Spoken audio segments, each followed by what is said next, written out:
नमस्कार मंडळी, स्वागत आहे तुमचं ऑलराऊंडर मराठी या आपल्या यूट्यूब चॅनलवर। मंडळी, नवरात्रीच्या तिसऱ्या माळेला देवीच्या तिसऱ्या रूपाचे पूजन केले जाते आणि देवीचे तिसरे रूप म्हणजे शुभ आशीर्वाद देणारी देवी चंद्रघंटा माता।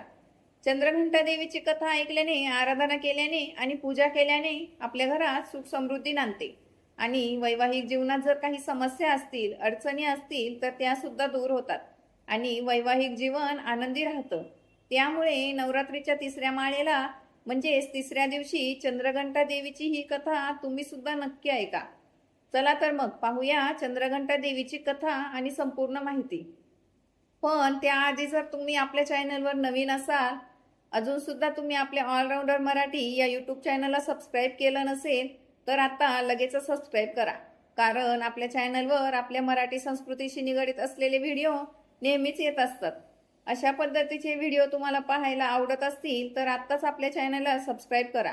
सबस्क्राईब केल्याशिवाय जाऊ नका आणि हा व्हिडिओ जास्तीत जास्त लोकांपर्यंत शेअर करा आणि व्हिडिओ आवडल्यास लाईक सुद्धा करा, कारण त्यामुळे आम्हाला अजून छान नवनवीन माहिती तुमच्यापर्यंत पोहोचवण्याची प्रेरणा मिळते।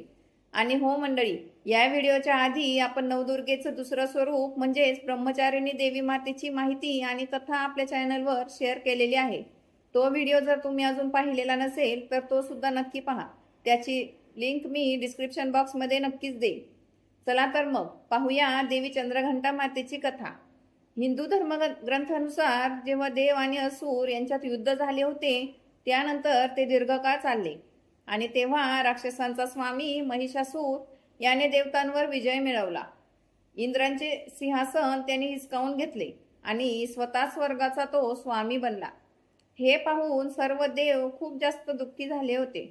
स्वर्गातून हाकलून दिल्यानंतर सर्व देव या समस्येतून बाहेर पडण्यासाठी ब्रह्मा, विष्णू आणि महेश या त्रिमूर्तींकडे गेले आणि तिथे जाऊन सर्व देवांनी असुरांनी त्यांच्यावर केलेल्या अत्याचाराबद्दल आणि इंद्र, चंद्र, सूर्य, वायू आणि इतर देवतांच्या हिसकवलेल्या अधिकाराबद्दल परमेश्वराला सांगितले। आणि देवतांनी परमेश्वराला सांगितले की महिषासुराच्या अत्याचारामुळे स्वर्गात आणि पृथ्वीवर फिरणे हे अशक्य झालेले आहे।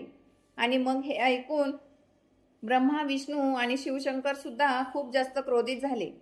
त्याच वेळी 3 देवांच्या तोंडातून एक ऊर्जा बाहेर पडली। देवतांच्या शरीरातून निघणारी ऊर्जा देखील त्या ऊर्जेमध्ये मिसळली आणि ही ऊर्जा 10 दिशांना पसरू लागली। मग तिथे एका मुलीचा जन्म झाला। भगवान शंकरांनी नंतर त्या देवीला आपला त्रिशूळ सादर केला। भगवान विष्णूंनीही तिला सुदर्शन चक्र दिले आणि त्याचप्रमाणे सर्व देवी देवतांनी सुद्धा देवीला शस्त्रे दिली। इंद्राने आपला हत्ती, जो ऐरावत हत्ती आहे, तो सुद्धा देवीला भेट म्हणून दिला। सूर्याने आपले तेज, तलवार आणि स्वार होण्यासाठी सिंह प्रदान केला। मग देवी सर्व शस्त्रासह महिषासुराशी युद्ध करण्यासाठी युद्धभूमीवर आली।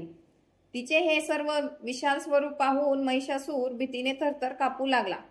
मग महिषासुराने आपल्या सैन्याला देवी चंद्रघंटावर हल्ला करण्यास सांगितले।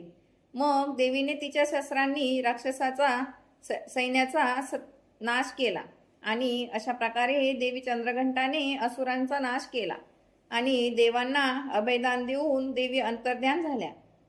तर मंडळी, ही होती माता चंद्रघंटा देवीची कथा। आता आपण पाहूया की चंद्रघंटा मातेचे स्वरूप कसे होते। तर आपल्याला कथेवरनं कळालंच की सूर्यदेवाने चंद्रघंटा देवीला वाहन म्हणून सिंह दिले होते, म्हणून चंद्रघंटा देवीचे वाहन सिंह आहे आणि देवीला 10 हात आहेत। देवीच्या हातात देवांनी दिलेली अनेक शस्त्रे आहेत।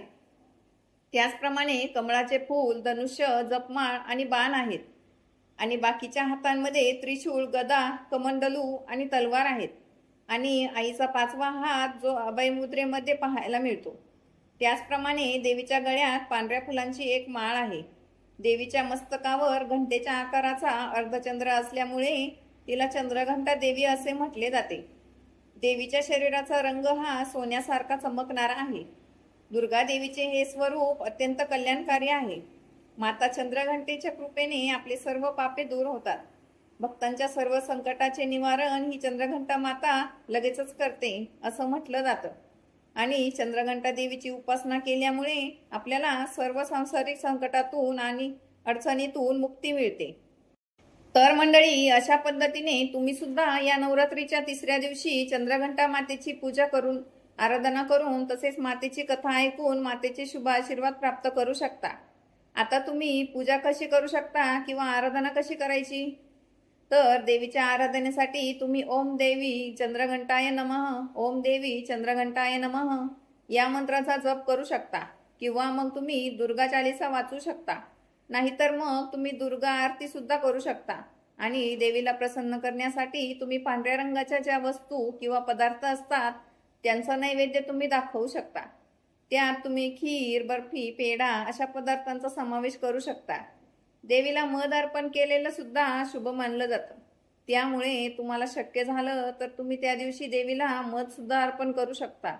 आणि तुम्ही ही देवीची जी पूजा करणार आहात ती पिवळ्या किंवा सोनेरी रंगाचे कपडे परिधान करूनच करावी असं म्हटलं जातं, किंवा मग त्या दिवशी जो नवरात्रीचा रंग दिलेला असेल तो रंग परिधान करून जरी तुम्ही ही पूजा केली तरी चालतं। आणि अशा पद्धतीने तुम्ही नैवेद्य दाखवून देवीला प्रसन्न करू शकता, देवीचे कृपाशीर्वाद प्राप्त करू शकता। कारण या भूतलावर धर्माचे रक्षण आणि अंधकार दूर करण्यासाठीच देवी चंद्रघंटा ही प्रगट झाली होती असं सांगितलं जातं। आणि या देवीची जर आपण आराधना केली तर आपल्याला आध्यात्मिक आणि आत्मिक शांती सुद्धा प्राप्त होऊ शकते। म्हणून या दिवशी जर तुम्ही दुर्गा सप्तशतीचे पठण केलं तर तुम्हाला यश, प्रगती, कीर्ती, मान, सन्मान प्राप्त होतो। कारण दुर्गा सप्तशतीचे जे अध्याय आहेत त्यात देवीने जे युद्ध केले आहे त्याचीच माहिती दिली आहे। आणि ही चंद्रघंटा देवीची ही कथा देखील त्याच्यावरच आधारित आहे। त्यामुळे तुम्ही दुर्गा सप्तशतीचे जर पठण केलं तर तुम्हाला एवढ्या गोष्टी प्राप्त होणार आहेत।